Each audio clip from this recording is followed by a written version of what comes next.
encontrada asesinada el miércoles por la tarde fue identificada como Lilia Alejandra García Andrade, de 17 años, desaparecida desde el pasado 14 de febrero, cuando salió de su trabajo como operadora de maquiladora. El caso de Lilia no es el único que se ha dado en estos últimos días, y es que en la semana pasada se tienen registrados otros 12 eventos de secuestros de jovencitas que salen de maquiladoras y fueron llevadas a la fuerza por sujetos a bordo de vehículos sin placas. La muerte de Lilia traía a Juárez recuerdos dolorosos y el regreso de una pesadilla que se pensaba ya había sido superada.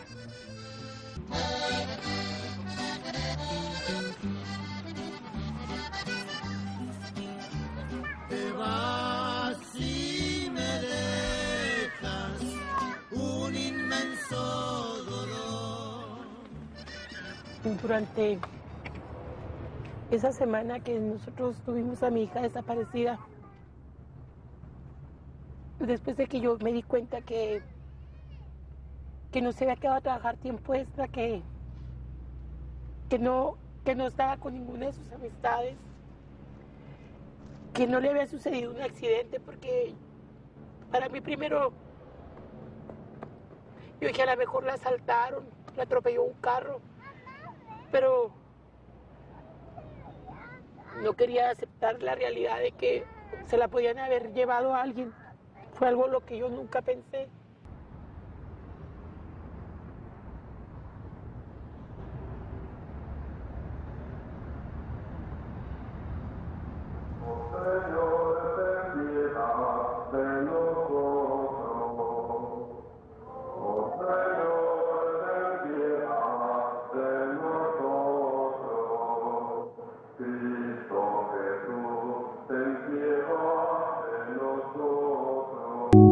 En Ciudad Juárez hay muchas historias por conocer, tristemente llenas de abuso, de violencia y de asesinatos atroces contra mujeres. En Ciudad Juárez, el 6 de noviembre precisamente del 2001, se encuentran 8 cuerpos de mujeres asesinadas y asesinadas en una zona que se le llamó Campo Algodonero. Se le llamó así porque en aquel entonces ese terreno eran sembradíos de algodón, por eso se le llamó Campo Algodonero. Fueron casos muy emblemáticos, no solo porque se encontraron 8 cuerpos, mucha gente se preguntará, pues hubo otros casos así, donde aparecieron en algunos terrenos también grupos de mujeres asesinadas. ¿Por qué este en especial? Bien, porque desde un inicio se quedó evidenciado la negligencia de la autoridad. En el caso de Campo Algodonero y otros decenas de mujeres asesinadas, de niñas asesinadas, han sido encontradas en lugares públicos, en lugares visibles, en lugares donde la gente transita con regularidad, que está alumbrada, donde pues por supuesto pasan la policía.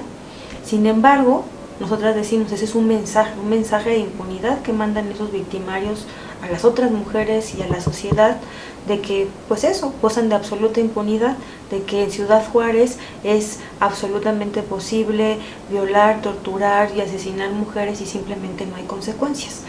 Entonces, nosotras creemos que uno de los elementos que distingue Ciudad Juárez de lo que ocurre en el resto del país y también en América Latina es la participación de estos agentes del Estado o bien de grupos organizados que actúan con la tolerancia absoluta de los agentes del Estado, de las autoridades.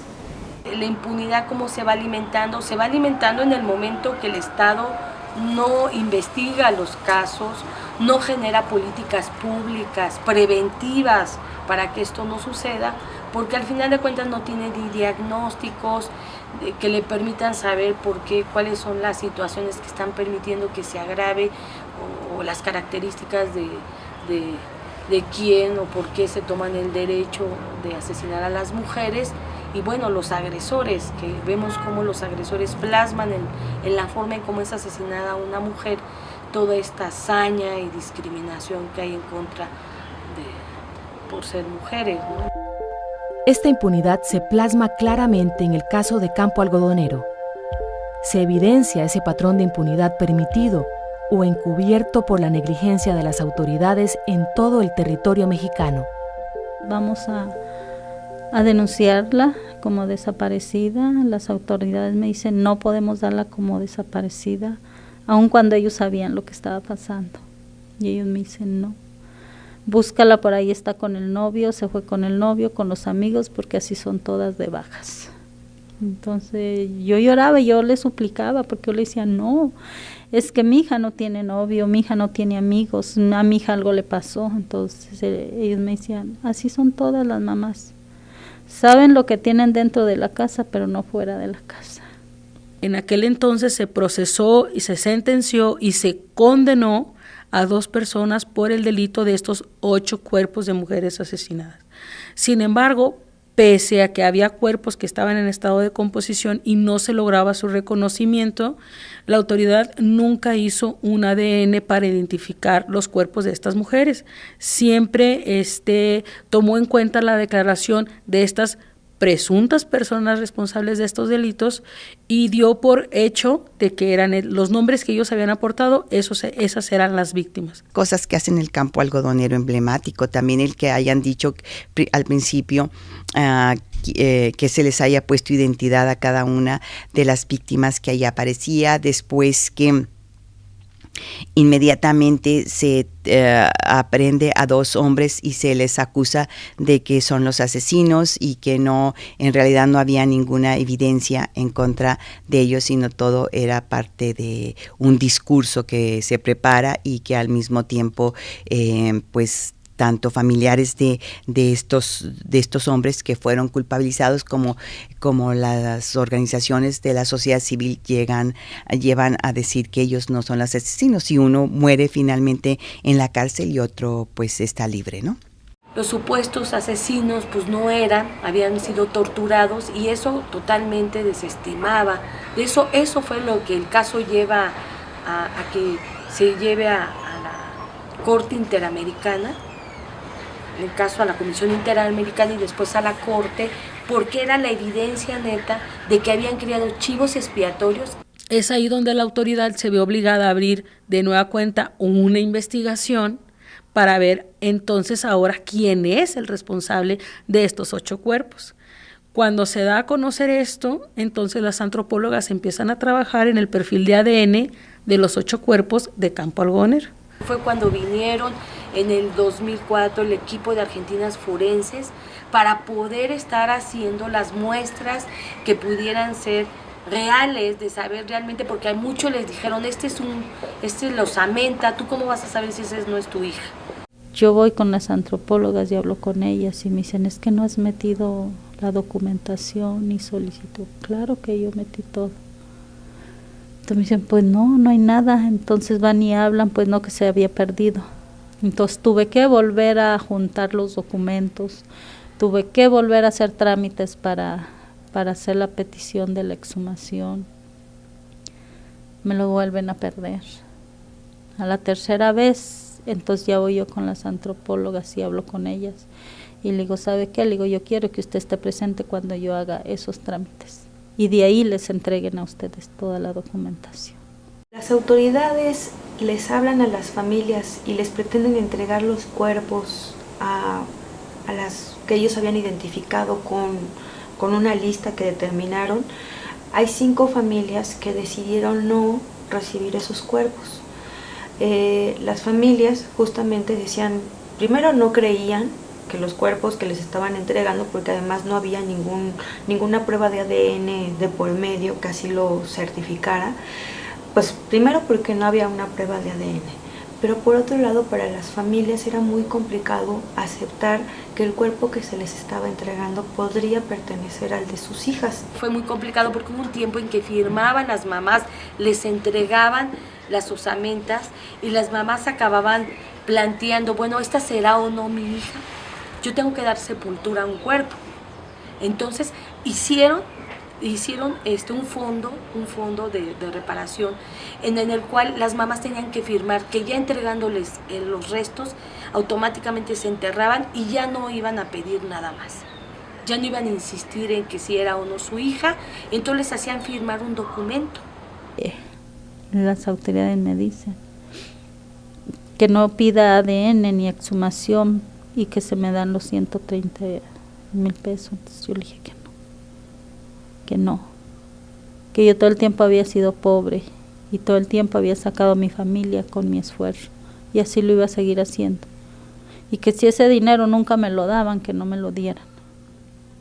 Que no me lo dieran, pero yo quería tener la certeza de que mi hija era quien se me había entregado. De estos 8 cadáveres, 5 sí correspondían a los nombres de las víctimas que se había proporcionado el gobierno del estado, pero 3 de ellas no. Así que 3 señoras que durante casi 5 años estuvieron en la creencia de que esa era su hija, de la noche a la mañana le dice, su hija está desaparecida, este cuerpo no le pertenece, tampoco él es el asesino de su hija, así que le pertenece a otra mamá. Uno de los 8 cuerpos encontrados era el de Esmeralda Herrera, la hija de Irma, una joven de 14 años que trabajaba como empleada doméstica.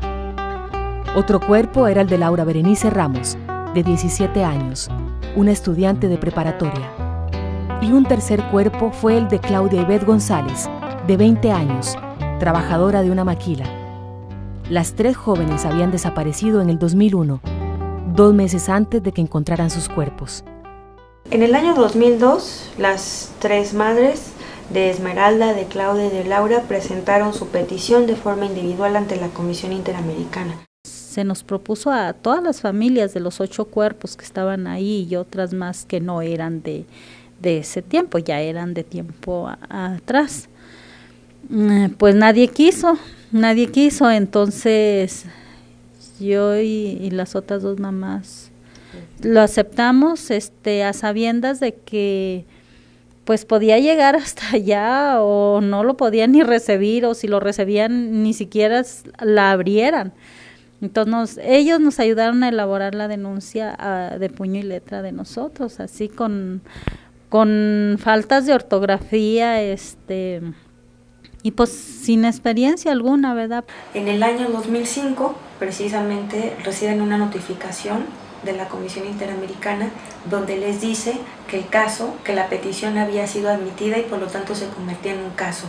Ahí inicia un largo proceso en la Comisión Interamericana y posteriormente en la Corte Interamericana de Derechos Humanos. Muchas personas y organizaciones participaron en ese proceso, aportando pruebas, peritajes, documentando las violaciones a los derechos humanos por parte del Estado, acompañando a las familias de las víctimas y haciendo que el tema resonara en otras regiones del país. Es cuando se da a conocer públicamente que son los primeros 3 casos de feminicidio en toda Latinoamérica que llegan a la Corte Interamericana de Derechos Humanos. Pues la Corte decide que sí hubo violaciones a los derechos de estas familias, emite una sentencia al Estado mexicano. El 10 de diciembre de 2009, 8 años después de que desaparecieron las jóvenes, la Corte Interamericana de Derechos Humanos da a conocer esta histórica sentencia. Recordarles, nombrarles, para nunca olvidarles, y que en nuestra memoria siempre ocupen un lugar. Salvar en los recuerdos sus ejemplos, sanar en nuestras almas el dolor de sus ausencias. La sentencia de la Corte Interamericana de Derechos Humanos puntualiza y detalla qué tienen que hacer los estados para prevenir la violencia y cómo investigar los casos. Además, establece acciones directas para con las familias de las víctimas.